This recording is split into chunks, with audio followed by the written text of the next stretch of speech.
Support the CoCo Show and listen ad-free. Plus get cool perks and rad swag. Visit our page at patreon.com/thecoco show.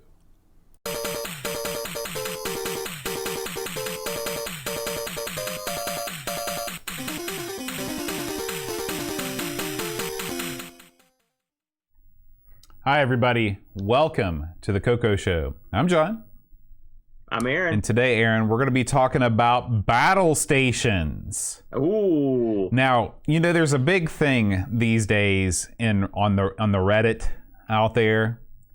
There's a term called your PC battle station. Have you heard of this before? I don't get on Reddit that much, Bo, to be honest with you. What it is people take pictures of their PC setup, you know. Okay. And they talk about how awesome their PC battle station is. Okay. So what I thought would be cool is if we described what our PC battle stations look like just look around you at your computer desk. Tell me what's on your computer desk right now. Okay. You see me looking right ahead. If you're at home, if you're on the listen to this audio, picture me looking directly at you. All right. To my immediate right, you've got the Macintosh Performa 6220 CD, all right, which was picked up God knows where. I was in a deal. And then right in front of me, you've got an Amiga 1200 in a black case, thanks taped from the crypt, and you've got with a 5 1/4 inch floppy drive and three 3.5 inch drives for the Amiga. Then you've got on my left frontal, you've got the Amiga 1000. You've got a old VCR, and you've got a Tandy Color Computer 3 right here, hooked up at all times. To my diagonal left, I've got a C64 hooked into an Amiga 1084, and to my closer diagonal left, I've got a Atari XEGS with the keyboard. Got to have the keyboard mode, as we found out. And then all the way to my right is this is a HP Vectra VL, which is a Pentium 1 computer PC. It's got Windows 98 and DOS. And then behind me, I've got a Dreamcast, a Sega Genesis hooked up right behind me. I'm fooling with those as we speak. How's that? That's pretty good. That's pretty good. And of course, if you saw my recently produced Amigo Studios tour on YouTube, you can hear about things in depth. I don't keep a lot of things all set up at the same time. I don't have quite the same setup that you do. Just within reach right now for me, I've got, of course, my PC that I'm recording on. Then I've got the trusty CoCo 3 set up right behind me with my CRT monitor and proudly composite. Screw RGB, that stuff's nonsense. And an Amiga 1000, also hooked up through composite for life, with some lovely mugs that people have sent us over the years. The Amiga 1000 is really more of some attractive furniture because of the drive issues that it's having. But one day, John Marshall will return to Amigo Studios, and he will fix what's broken with that drive. I have full confidence. Full confidence. Okay, you know, we're very fortunate, Bo, to have so many crazy systems. It's funny because a lot of these stuff I've got, I'm looking around.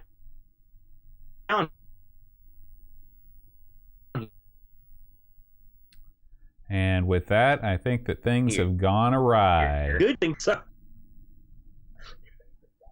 Yeah, and you've got like your 1000 is a perfect example. It just showed up, you know. So we've gotten. It's funny how collecting is. Because I never wanted to be a collector of anything. I never thought about baseball cards, but like my Master System and stuff was. I got it for a song. I was given 2 Sega Saturns. I've got a whole slew of PlayStations people gave me and Dreamcast because no one gave a crap back in the day. They were just giving. No, it didn't seem like it was worth anything. Or if people knew you were into it, they'd give it to you. It's funny how things work out, you know. Although some of this stuff I paid some bucks for. So CoCo 3 is a good example. That was not given to me. I had to pay for that bad boy. Oh, and I should mention that you also paid for my CoCo 3. So you're a mark for CoCo 3s. you're like the Saint Nicholas of the CoCo 3. let me tell you, and I've probably mentioned this on this show before. I'm going to mention it one more time just because I can. I know you, Boat, and I knew because you had a CoCo 2. And I was like, CoCo 2's got no video out. It's going to be RF. And I know Boat. CoCo 2 has limitations. He's not going to be able to play everything. And I know Boat. I knew if I was going to get you into the CoCo scene, you had to have the easiest, most thorough and complete way into that scene, or you were out. Because this is a man who's told me I'm no longer doing original hardware. You've told me that multiple times. And I'll tell you what, because this is the last episode of the CoCo Show for a while, I do want to soliloquize a little bit, if I may, why I love the CoCo so much. Please. The CoCo is really the only computer for months and months and months and months that I've played original. Whenever I play the CoCo, 99% of the time I'm playing original hardware, and I'll tell you why. Number one, no external power supply. I don't have to fool with some extra brick. Number two, it's got an SD storage solution that works, and it works great all the time. You put all the games on there, you can see them, navigation's a breeze. Whoever set that thing up, genius, okay? And number three, the games are my kind of games. You hit the enter button, the game pops up, you start playing, you know what to do almost right away all the time. It's sit down, have some fun, get out. None of this, I know that there are people out there that are into the applications, they're into the OSs, they're into all that stuff. Give me the games, give me as fast into the game as I can, and I'm happy. That's why the CoCo 3 is awesome. Yeah. I agree with you, and I will say we've talked about how much we like the SDC on this thing. It's the top of the heap. You can use the joystick to navigate it. It's plain Jane. It's also powerful. If you need extra weirdness, that you have to do, it's great. I think the CoCo 3, and you can see why the price has gone up on these things substantially, even since we've been getting into them. The CoCo 3 is the top of the heap for color computers. And it's there for a reason. But I know you were surprised at the amount of the variance of games, and how many quality games that there were out there for the CoCo. And for a very select group of people, it's an untapped gaming area for a lot of like retro gamers. I was very fortunate because I grew up with it. I knew it was out there, but even I've been astounded at some of these as we go back to play them, how much fun they still are. And when you don't have to fool around with doing a bunch of crazy stuff to get into the game, it's almost like a console. It's very, very similar. You just get in there, and it's almost like an 8-bit console. I love it's great. And the thing is, you can't discount the friendliness of the community either. I mean, I would never go on, I would never tune in, and I'm saying this straight up, I would never tune in to an Amiga roundtable or a Spectrum roundtable online like I tune into CoCo Talk. There's just something about the DIY nature of a lot of the people that are into the CoCo scene, and a lot of it's the obscurity of the CoCo too. The CoCo is nowhere near as famous as the Amiga or the Spectrum, and I think that it's kept a lot of sort of the more crazy people out of it. Crazy people just being people that I find annoying, and I still, and you might be shocked to hear this, but I'll turn on CoCo Talk and listen for a half hour, an hour while I'm doing other stuff on Saturday. And I enjoy it. They're not always talking about stuff that I know what they're talking about or even stuff that I'm interested in, but I love the fact that people are still tinkering around with this machine. It's sort of like the metal level. It's super cool. And that's something I'm really proud that we were at least part of that scene in some way for a little while. Well, I love CoCo Talk too, but I will say if there was a Spectrum or C64 roundtable or Atari roundtable discussion group that was strictly about games, I'd love to be in on that. But you know what would happen? So I'd sit there and listen if to there it. was an Amiga one, it would just immediately devolve into people bickering about the stupid stuff that Amiga people bicker about all the time. If there was a Spectrum one, I don't know, they'd probably be talking about the whole Horus thing all the time, because that's what Spectrum people do. They just complain about stuff that's going on in the current scene. The CoCo people, those are the real people in the scene. Screw everybody else. I hate them. You're full of crap. The Spectrum people are good people, and so are the Amiga people. If there'd have to be ground rules, but I will say the CoCo is the one community that I've been around where almost everyone seems to be pulling together, as opposed to just sort of going crazy. Maybe it's because there's just not a whole. They've made their own universe of hardware and stuff just with kits and their own hands and doing crazy stuff. It's a great community. I mean, everyone has their pluses and minuses, but the CoCo community has been very friendly. And I told Bo when we decided we had to put this thing to bed for a while, that was one of the saddest things for me, was just the fact that I felt like we've been embraced by everybody, and it sucks that we're going out earlier than we'd hoped, but we're going to still try to linger around, and hopefully one of these days we'll come back off hiatus and kick a few more of these out, and we'll probably still release a show now and again from time to time. So anyway, without any further ado, let's introduce this week's game, Battle Stations. Now, you hadn't came across this one. Never heard of it. It's funny, when this got popped last week, I was like, what the heck's that? And then I was like, wait a minute. Well, as soon as I loaded it up and saw the opening, like high-res opening screen for this thing, I was like, oh yeah, I do remember this thing. Beautiful. This game is this is quite an achievement artistically in a lot of ways, because this was a very cunningly designed game that used the strengths of the CoCo alongside the weaknesses, and they use the strengths to sort of like make you forget about the weaknesses in some ways, because there's some of the screens that are in this game are the ugly green screen that you're used to, and then some of these things are really quite beautiful. Battle Stations, published by Novasoft, which was a subsidiary of Tom Mix, and I'll get into them in a little bit. We've come across Tom Mix many times, haven't we both? He is the what would you? He's definitely the face on the CoCo Mount Rushmore. One of the faces on there. I don't know what Tom Mix. Tom Mix. Listen, is not a guy. Don't that's rust a company. my fantasy. Tom Mix is a guy. He looks like Abraham Lincoln. Fair enough. So, Novasoft apparently was the Tom Mix arm that did different types of games. So I looked to see what they had done, right? And they have been responsible for publishing CoCo Crosswords, Martian Crypt, Gold Runner. They did Brewmaster Boat, which is a Tapper clone, Blackbeard's Island, Skyway, Vegas Game Pack, Misadventures of Eddie.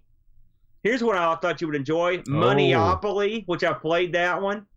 And also Color Car, which is the bump and jump. So those were games that were done by Novasoft. Monopoly, which is a board game as well, sort of like this, is a really good Monopoly. So would you say that Novasoft was sort of the cream of the Tom Mix releases? No, I wouldn't say that, but I think they did some good stuff. It's hard to say because I haven't played all these, and some of these I haven't played for a long time. This game came out in 1984. This would work on any color computer with 32K of memory and some sort of input device, a tape or disc. This came on either tape or disc. Did not require a joystick. Tape for this thing would have set you back $21.95, and disc $24.95. Now I will say this, Bo, and since we just came off of doing R. Sinclair, a tape for this was $22. I would say this is a comparable game to what we just covered, which was a $2 game, basically a $4 game. That's the difference in America versus the UK. This could have easily been a budget release, but there were no budget releases at that time. It's funny because I came down on the CoCo the other week about having all of this software, these independently released software houses releasing games that were like $25, $35. But then I looked at an APX magazine that Zeb sent over, and all the Atari games were the same way. These computer games were expensive. I had no idea that computer games were like $35 a pop back in the day. It's no wonder everybody copied them. Who can afford that? Our resident CoCo genius, L. Kurtz Boyle, just popped in. He mentioned that Novasoft was the budget arm of Tom Mix. I thought that too, Curtis. But when I looked at the prices on this stuff, it really was. They were in line with what the other Tom Mix stuff was going for. So maybe I don't know how their pricing worked. To be honest with you, so Battle Stations comes up with a beautiful high-res black and white screen of a big, huge logo and this big battleship with a bunch of guns on it. It looks great. Then it comes up with on the color correction screen with a beautiful American flag. Can I ask you a question, Aaron? Why in the world would every game not do that? Can you think of a better way to make sure that your colors are right than just displaying an American flag? I mean, why did every game just not do that instead of making you guess if you had the right colors or not, or putting up the dopey, like, if this looks red, press the space bar? My guess is this game didn't require as much disk space as other games, and so they were able to go crazy with some of the high-res graphics. That makes sense. That's just a guess. Once that game, of course, intermixed with these screens are just like the patented green background screens with the CoCo text. Then the main screen comes up for the game, and this game does something I've never seen any other game do. And I remember seeing this back in the day, and it really blew my mind. What they do is they trigger the tape input relay on the CoCo to click like Morse code, and so it makes a noise. Well, you're going to believe it because you're going to hear it right now. Get ready. Oh, he's going to crank it up. So Boat is currently miking up the CoCo.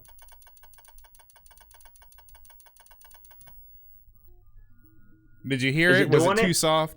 All right. No. We'll do it again. We'll crank it up again. Keep talking. Okay.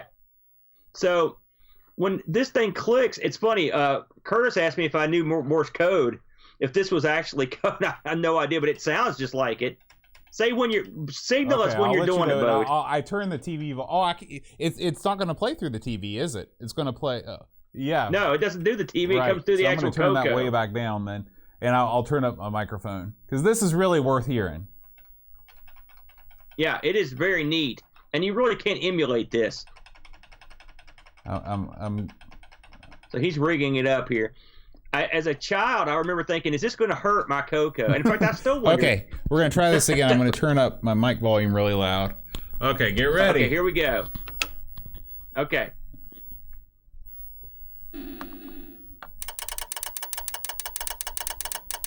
Yes. There it is. All right. There it is. That's awesome. An awesome effect. And something else, but very super clever of the people that made the game into doing that.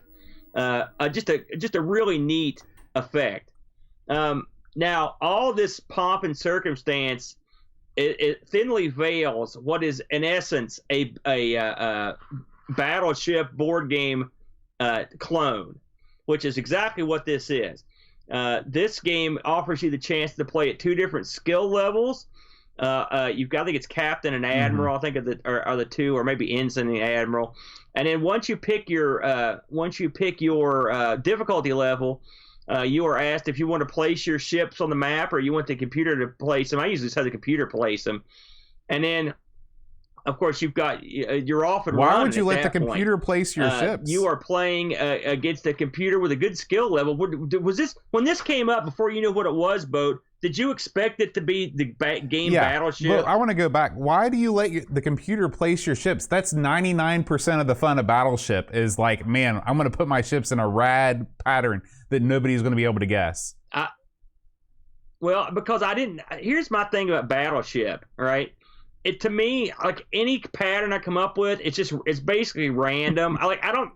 I don't think there's an awesome human laid pattern that's gonna be better than just a random one. I am the Battleship champion. There is a pattern. You got to lay them out just right. I would tell you, but I mean it's a trade secret. Now, this game gives you there's some clever stuff under the hood here. Let's talk about it a little bit. The main screen of this game comes up after your ships are down. At the top, you've got a grid pattern. A small grid pattern. It's just big white blocks. And then at the bottom of the screen, you've got your grid. It shows all your ships. It's got ABCs and 1, 2, 3 is up the vertical and horizontal, so you can see where your stuff's at. Everything is laid out nicely. And in the upper left corner is a list of all your ships. And when it's your turn, it lists all your torpedoes there as well. And so all you've got to do when it's your turn is you go up to the grid at the top and you pick where you want all your shots to go. All right. One thing I like is if you put a shot down you don't like it, you can just click on that same square, it'll pull it back up. So you can change where you want to put it. This was part of the game that really, really surprised me because I was expecting the interface to just be the dirt worst. I was expecting to have to key in, like, put on the keyboard, like, A1, B7. And that would have sucked. Yeah. This is so much better. Yeah. This is a lot like if you've ever played Picross before. Have you ever played Picross? Okay, Picross is a puzzle game. It's whenever you're uncovering the puzzle, you do it exactly the same way as you select a square in Battle Stations. There is no better way to play this game than the way that Battle Stations has put it out. I was very impressed with that aspect. Yeah, I mean, when they cloned this board game, they put some thought into some stuff. So I'll give you some examples here, Bo. Aside from the fact that you can take a shot back if you put it down where you don't want it, because once you lay down all your targets, then the shots go off. You can also ask the computer for advice on shots, which is interesting. If you hit A, you can also, you're watching your ships, and you see your ships at the top. Now you get more ships, I believe, than you do in the actual game. You've got a good sized grid. And pretty much it plays just like the actual game does. At the very top of the screen, there's a message that tells you what round you're in. It tells you when the enemy's shooting you and how many missiles or bombs the enemy's got left. It's like an informational area. When you play this on normal difficulty, it's just pretty much a straight version of Battleship. If you play this on the Admiral one, and which I recommend, actually, it's not really a straight version of Battleship because I think Battleship is played differently. The actual rules of the game are different. In Battleship, you call your numbers out one at a time, and you find out immediately if it's a hit or a miss. In this game, you place all your missiles. Right, it's a huge difference in the strategy. I like this. This is way better. I agree. It's way better. Yeah. On Admiral, depending on how many ships you lose torpedoes. So you can get, if the more you whittle down your opponent, the less torpedoes he's got to shoot you with. This makes the game a lot more fun to me. I kind of enjoyed that aspect of it. And it also heightens the drama a little bit because if you lose that ship, you're going to be down torpedoes. And if you start losing by a landslide, you're going to be screwed. And you're going to have like I beat the computer one time where he could only shoot me with like once a round, and I was just pounding the crap out of him. And that made it a lot more interesting to me to do it that way. I will say I played this on both difficulties multiple times. I never lost, and I won. In fact, I won every time on my first time without any problems. But it's sort of random. I don't know if I only played it once. I felt like I'd got the gist of it, and I knew that the Admiral difficulty. I knew what that brought to the table, and I won.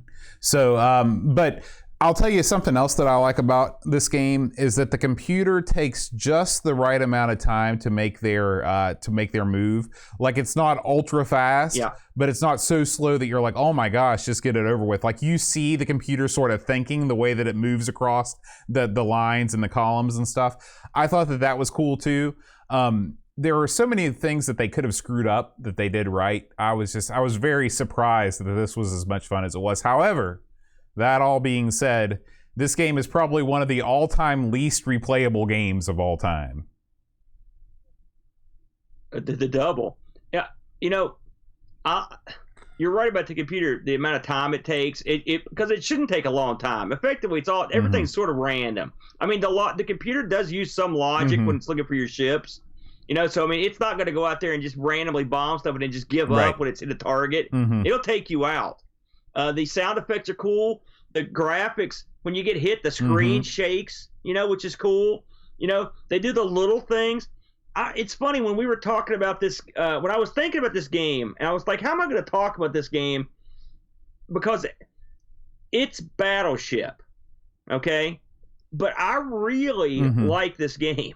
I played it a bunch of times. It's perfect to put on and just to kill time, just while you're watching a video. You can do both, right? It was a lot of fun. It was sharp. It's a well done game. And I will say there are two things I wanted to mention that I thought about. I believe there are two songs, like Anchors Away was one. And it's called Sailors. And I believe I think these are the exact two songs that are in the Sailor Man game. I think they're for the music nerds out there. The name of the Popeye song is called Sailor's Hornpipe. There you go.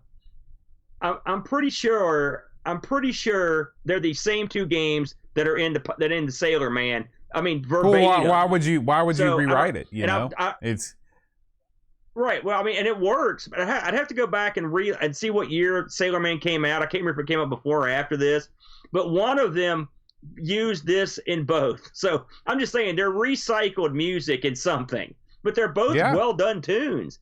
You wouldn't expect a game like this to have really good tunes either, and it does. Well, I mean, again, it is just Battleship. It probably doesn't take that much room up on the disc, so they can put, the songs on there.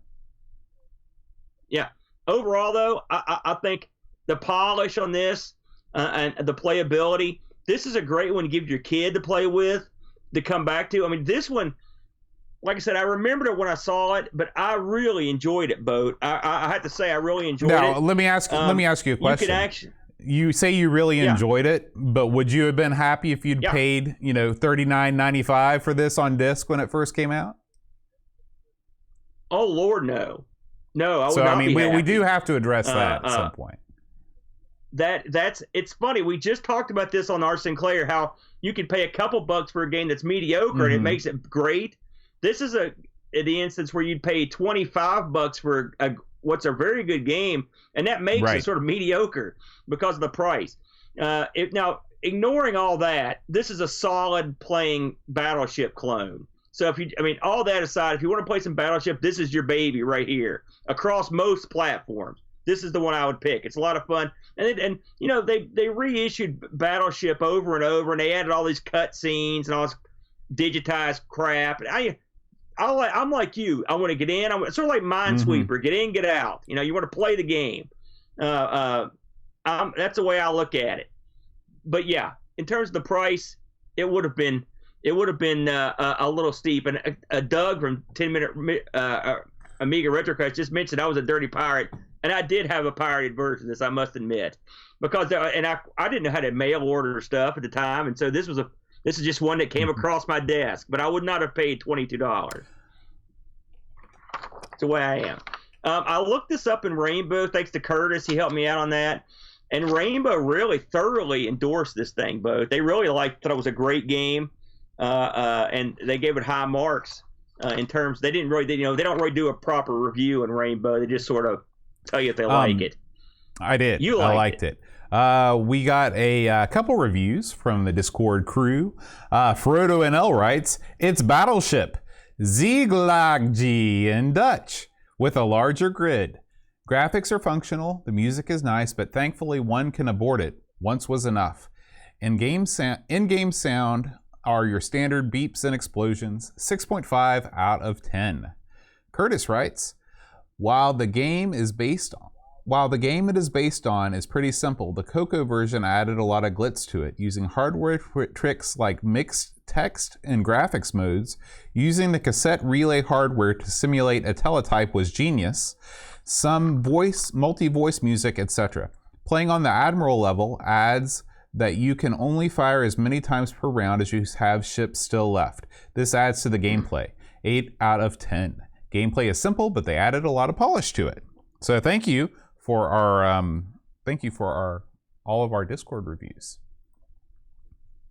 There was no eBay on this as usual, Boat. This stuff's rare as hen's teeth to find. It's tough. But go out of your way on this one. If for any reason, just to hear that opening Morse code bit, that is something you'll probably never hear on any machine. Real bizarre. This is going to do it for Battle Stations, and this is going to do it for the CoCo Show in some ways.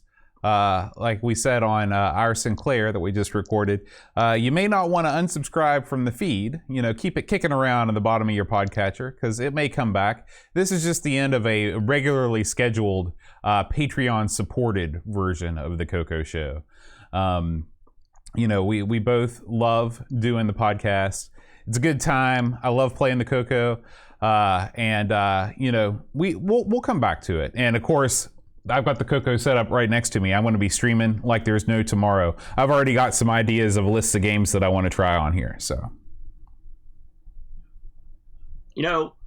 before I've got some closing thoughts, but let's take care of our contest here. I forgot about the contest.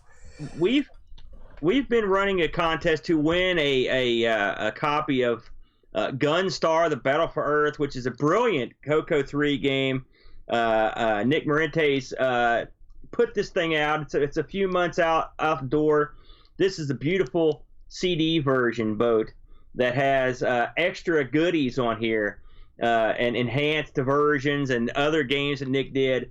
Just a great game, and which I thoroughly endorse. I thought it was a tremendous game. As far as the CoCo goes, this is at the top of the tier when it comes to shmups. And we were going to give this away to people that were nice enough to leave us a iTunes review on any of their country's various iTunes stores. And we got some tuned reviews in, and we before the show we picked a winner. We did. Vote. And I'm hoping I'm pronouncing this right, and you tell me if I'm not. The winner we selected here randomly was Drinkcore. Here it is. So if that's you, contact ourselves. Both you have an email. No, because you're running the contest. Hey. Okay, well you can email me. That's fine. You can email me at amigoaaron@mail.com.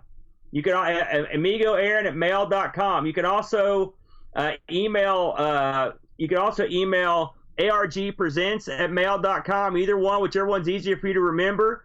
And I will send this out to you anywhere you're at in the world. I don't know. Do you remember what country I believe he was from the United Boat? States. So that's a lucky break. That's a lucky break for me. But congratulations, Drinkcore, on winning this beautiful Gunstar: The Battle for Earth. I think you'll really enjoy it. And please, once you get it, try it out. Let us know what you think about it. And for everyone else, please check this game out. And also, there's some good fine merch that is involved there. I'm going to see if I can get Nick's. Does anyone have Nick's webpage handy? I'll give it a plug real quick. Nick has other games in the works. He's got great merch, like I said, T-shirts. And he's also got digital versions of this game that you can just download. It also works on emulation just fine. So you can always get the game and emulate it. The case is nice. It's just an all-around great game. We'll put a copy of his web address up in our show notes at the end of the day. So congratulations. Bo, to close her down. Oh, here it is. It's nickmarentes.com. If you go there, you can get to his Gunstar page. So nickmarentes.com. I should spell that out. NICKMARENTES.com. I've enjoyed the CoCo. Of course, Bo, this was my my computer from when I was a kid, and I was really excited to get this show going. I've had a real good time playing it. Boy, we've come across a lot of fun games. And trust me, if it wasn't for Boat's new job, we would keep this ball rolling because we've had a real good time doing it. Like we said at the beginning of the show, we were embraced by the community and we appreciate it. And we'll be visiting the CoCo again quite a bit on our YouTube channel and on our Twitch channel. I will do some streaming. So will Boat. We have a lot of fun with this thing, and it's easy to stream with Boat. So I have no doubt we will keep the ball rolling on the CoCo. So keep this channel open. Hopefully someday we'll be back, and we appreciate you guys helping us out, all the Patreons, all the people that would show up for the live chat. We really appreciate it. All right. Well, that's going to do it. We will see you guys when we see you. Until then, bye-bye.